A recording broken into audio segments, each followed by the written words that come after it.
Yes!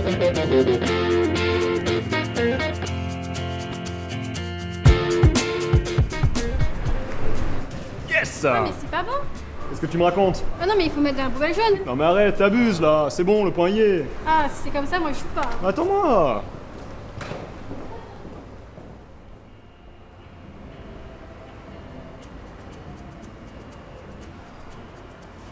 C'est sûr, personne n'a envie de mettre son nez dans les poubelles.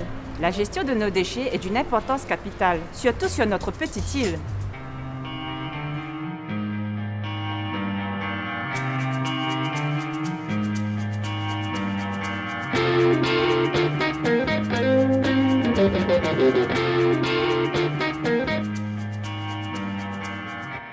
Depuis 2016, la région Réunion a la compétence de la gestion des déchets sur le territoire. Alors la Smart City devrait correspondre à cette ville finalement idéale où on pourrait y retrouver tout le cycle de retraitement des déchets. Et que ce soit de la prévention à la collecte organisée des déchets et au recyclage. Si on met en place en fait ce plan de gestion des déchets, c'est vraiment pour pouvoir impliquer le citoyen dans un autre mode de consommation. Elle va passer par d'abord la prévention et la prise en considération des citoyens sur l'acte qu'ils vont avoir sur la préservation de l'environnement. Pour certains, ce plan régional ne va pas assez loin. C'est par exemple le cas de Zéro Déchet. L'association Zéro Déchet La Réunion, c'est une antenne de Zero Waste France. L'objectif principal, c'est la mise en place sur le territoire réunionnais de principes qui sont liés au scénario zéro déchet. Pour nous, un déchet, c'est avant tout une ressource. Et c'est aberrant en fait, de voir qu'on va utiliser une cuillère en plastique qui a été construite à partir de pétrole et on va l'utiliser une fois juste pour tourner son café. Ce qu'on veut absolument, en fait, c'est rétablir une véritable économie circulaire qui est synonyme en fait, d'emploi local non délocalisable. S'il y a quelque chose qui est réparable, réparons-le ici plutôt que de l'envoyer en Chine pour que ce soit démantelé et réimporter un objet qui va durer peu longtemps. Ou la mise en place de taxes incitatives sur les ordures ménagères. Voilà, c'est des choses très concrètes qu'on peut mettre en place sur le territoire réunionnais dans différents secteurs. Dans une ville intelligente ou optimisée, au lieu d'enfouir nos problèmes dans le sol, pourquoi pas opter pour des alternatives durables? Bonjour, je m'appelle Samuel Espéré, je fais partie de l'association Éco-Pratique et on organise à l'île de la Réunion les Réparali Café. Ce sont des ateliers de réparation collective où des réparateurs bénévoles qui savent un petit peu réparer les différents objets donnent des conseils et forment les gens qui ont des objets à réparer. On réduit les déchets, mais on réduit aussi la consommation, puisque si je n'ai pas besoin de racheter un appareil, c'est de la consommation concrètement en moins. Et ce qu'on est en train de faire, c'est de multiplier les Réparali Café. On essaye d'organiser un essaimage, c'est-à-dire qu'au-delà de ceux qu'on organise nous-mêmes, on a envie que d'autres associations prennent le même principe. En moyenne, on économise 10 kg de déchets par Réparali. Donc quand on est en train d'organiser un essaimage et qu'on multiplie les ateliers sur l'île de la Réunion, on va multiplier la quantité d'objets réparés et donc avoir un vrai impact sur la pollution, sur la réduction des déchets et puis sur la prévention en général autour de l'obsolescence programmée et des choix de consommation. En montrant qu'est-ce qui n'a pas marché dans les appareils, pourquoi est-ce que ça n'a pas marché et aussi des fois comment on essaye de nous empêcher de réparer, on pointe du doigt certaines marques, on montre comment il vaut mieux parfois investir un petit peu plus cher plutôt qu'être obligé de racheter sans arrêt tous les ans le même appareil. Donc il y a aussi tout un travail d'éducation populaire qui est en route avec ces ateliers. Le TCO a mis en place le Trocali, des boutiques gratuites dans ces déchetteries où on peut récupérer des vêtements, des objets, des jouets encore en bon état. Bonjour, je m'appelle Delmas Michel, je suis médiateur de l'environnement.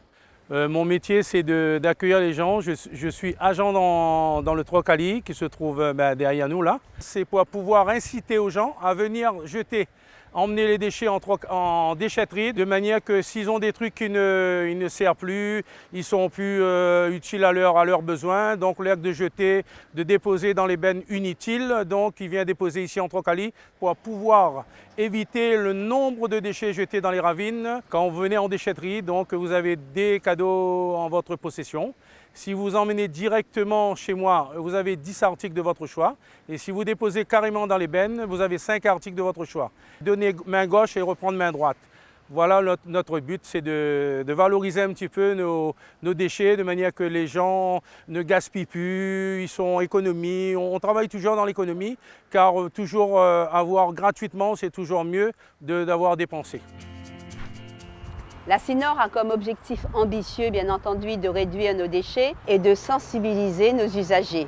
Nous avons mis en place un Small Business Act avec nos entreprises qui prévoit des conditions d'éco-conditionnalité pour les entreprises avec lesquelles nous travaillons. Ça a vraiment un caractère très innovant. Et ensuite, par exemple, vous avez vu fleurir, en parenthèse, nos bornes enterrées. Nous allons continuer à mettre des bornes enterrées qui incitent à un meilleur tri pour que l'usager puisse facilement glisser sa bouteille en plastique, sa bouteille en verre, sans que ça lui coûte quoi que ce soit. Mais aussi, nous allons mettre en place une fiscalité incitative, expérimentative, et puis ensuite peut-être l'étendre aux 3 communes de la CINOR. Ça revient à dire que celui qui traite mieux ses déchets paye moins la taxe ménagère.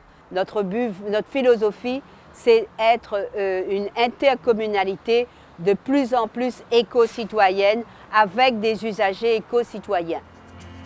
Donner une deuxième vie aux choses, ça c'est tellement important. Ne plus jeter, ne plus abîmer la nature. Tous les deuxièmes samedis du mois à Saint-Pierre, tous les 4e samedis du mois à Saint-Leu, c'est un grand marché gratuit. On prend un espace public et on invite les gens à venir prendre ou donner. Et on attend de se développer sur toute l'île, partout. Alors quellepoubelle.re, c'est un site internet citoyen et participatif qui va vous aider à mieux trier et mieux gérer les déchets à La Réunion. Ce n'est pas qu'une question d'institution, c'est aussi un devoir de citoyen de réduire ces déchets en amont. Donc le site, il est composé de 3 parties. D'abord, c'est un outil de recherche. Si vous vous posez la question de savoir si ce déchet va dans la poubelle grise ou jaune, il suffira d'aller sur quelle poubelle. Vous tapez le nom du déchet que vous voulez jeter et ça va vous dire dans quelle poubelle bien le jeter. Ça va vous dire également comment l'éviter à l'avenir, avec des recettes faites maison sur les produits d'entretien ou les produits cosmétiques et même des produits d'alimentation. Je pense notamment à un tube de mayonnaise par exemple. C'est un déchet alors qu'une mayonnaise c'est juste super facile à faire. Ça va vous dire également s'il n'y a pas des artisans dans les environs qui peuvent réutiliser ces déchets. Je pense aux bouchons par exemple avec l'association 10 bouchons. Du coup qui peuvent récupérer ces déchets plutôt qu'ils partent à l'enfouissement ou dans d'autres filières de recyclage. C'est aussi une carte interactive et participative, tout le monde peut y contribuer, qui liste les déchetteries de l'île avec les horaires d'ouverture, les téléphones, les bornes à vêtements, les bennes à verre également. Et tout le monde peut participer, tout le monde peut venir enrichir ces fiches. Donc en partageant les savoirs, on peut ensemble essayer de réduire les déchets pour préserver notre belle île.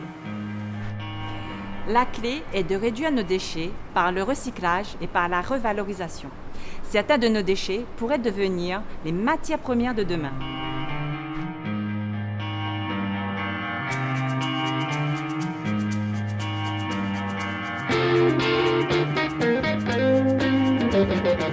Le ressourcerie, c'est surtout la finalité environnementale. Aujourd'hui, ce qui est intéressant dans ce projet, c'est de comment de détourner le maximum d'objets, de déchets de l'enfouissement, tout simplement des dépôts sauvages.